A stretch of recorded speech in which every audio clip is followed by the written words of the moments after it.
حضرت ابو بکر صدیق رضی اللہ عنہ کا شمار اسلام کی عظیم ترین شخصیات میں ہوتا ہے۔ آپ کا اصل نام عبداللہ تھا، لیکن آپ کو ابو بکر کے نام سے شہرت ملی۔ آپ کا لقب صدیق وہ ہے جو آپ کو اس وقت ملا جب اپنے نبی کریم کی معراج کی تصدیق کی۔ آپ قریش کے معزز خاندان بنو تیم سے تعلق رکھتے تھے اور اسلام قبول کرنے والے اولین لوگوں میں شامل تھے۔ حضرت ابو بکر صد نبی کریم کے قریبی دوست اور ساتھی تھے۔ اپنے اسلام کی دعوت کو قبول کیا اور ہر مشکل وقت میں نبی کا ساتھ دیا۔ آپ کی سخاوت، ایمانداری اور قربانیوں کی بے شمار مثالیں ہیں۔ جب نبی نے مکہ سے مدینہ کی ہجرت کا فیصلہ کیا تو حضرت ابو بکر صد ان کے ہمراہ تھے۔ یہ ہجرت اسلام کی تاریخ میں ایک اہم موڑ تھا اور حضرت ابو بکر کی رفاقت نے اس سفر کو اور بھی یادگار بنا دیا۔ نبی کے وصال کے بعد حضرت ابو بکر صد کو مسلمانوں کا پہلا خلیفہ منتخب کیا گیا۔ اپنے خلافت کے دوران اسلامی ریاست کو مضبوط کیا اور مرتدین کے فتنوں کا خاتمہ کیا۔ آپ کی خلافت میں اسلامی فتوحات کا آغاز ہوا اور اپنے عدل و انصاف کے اصولوں کو فروغ دیا۔ حضرت ابو بکر صد کی سادگی اور عاجزی بھی بے مثال تھی۔ ایک دفعہ آپ نے فرمایا، میرے بعد کسی کو مجھ جیسا خلیفہ نہ سمجھنا، میں تو ایک عام انسان ہوں جسے اللہ نے ذمہ داری سونپی ہے۔ آپ کا وصال 22 جمادی الثانی سنہ 13 ہجری میں ہوا اور آپ کو نبی کے پہلو میں دفن کیا گیا۔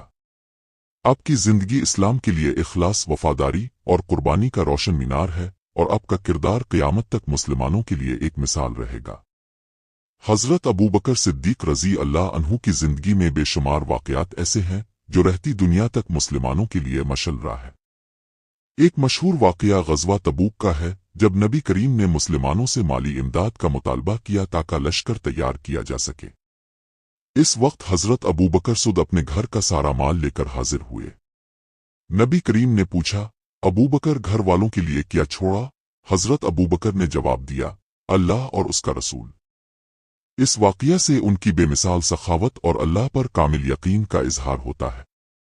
اسی طرح ایک اور واقعہ اس وقت کا ہے جب نبی کریم کی بیماری کے دوران اپنے حضرت ابو بکر کو امامت کے لیے منتخب کیا۔ اس عمل نے واضح کر دیا کہ حضرت ابو بکر نبی کریم کے بعد مسلمانوں کے رہنما ہوں گے۔ نبی کی وفات کے بعد جب بعض قبائل نے زکوٰۃ دینے سے انکار کیا تو حضرت ابو بکر نے بغیر کسی خوف کے ان کے خلاف سخت اقدامات کیے اور اسلامی شریعت کے احکامات کو نافذ کیا۔